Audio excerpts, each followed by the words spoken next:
సాదా బైనమా సమస్య పరిష్కారానికి రాష్ట్ర కాంగ్రెస్ ప్రభుత్వం చారిత్రక నిర్ణయం తీసుకుందని 9 లక్షల దరఖాస్తులకు పరిష్కారం దొరకనుందని ఎమ్మెల్యే వీర్లపల్లి శంకర్ తెలిపారు.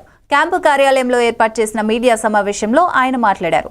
మున్సిపాలిటీ అభివృద్ధికి 4 కోట్లతో పార్కులు, హెచ్ఎండిఏ నుండి 2.8 కోట్లు మరమ్మతులకు మంజూరయ్యాయని తెలిపారు. నియోజకవర్గ అభివృద్ధికి మరిన్ని నిధులు ఇవ్వనున్నట్లు వెల్లడించారు. పేద రైతులకు శుభవార్త. సాదా బైనామా అమలు చేయడానికి పూర్తిగా వెసులుబాటు ఇచ్చిన ప్రభుత్వం ఎన్టీ రామారావు తర్వాత ఇప్పుడు భూభారత్లో అంశంగానే రైతులకు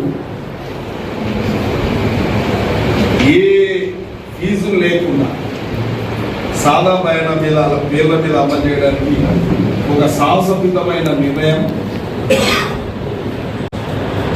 కొన్ని సందర్భంలో గత ప్రభుత్వం మెలకలు పెట్టి డొంక తిరుగుడు సమాధానం చేసి దాన్ని లీగల్ డిస్ప్యూట్ చేస్తే ఈ రాష్ట్ర ముఖ్యమంత్రి, ఈ రెవెన్యూ శాఖ మంత్రులు న్యాయపరమైన చిక్కులు ఎన్నున్నా అవన్నిటిని తొలగించి ఇవాళ మళ్ళొక్కసారి సాదా బైనామాలను అమలు చేయడానికి పేద రైతులకు ఒక శుభసూచకం. ఈ యొక్క అవకాశాన్ని ప్రతి ఒక్క రైతు, గతంలో మనందరికీ తెలుసు, గ్రామాలలో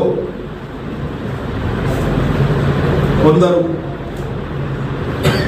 భూస్వాముల దగ్గర భూములు కొనుగోలు చేసి స్వాధీనంలో ఉంచుకొని వాళ్ళు సాగు చేసుకుంటున్న భూములకు వాళ్ళ పేర్ల మీద మార్పిడి కాలేదు. కాబట్టి ఉదాహరణకు దాన్ని ధరణిని తెచ్చి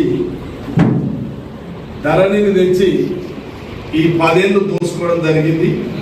అందులో మళ్ళా ఉలిక్కి పడతారు.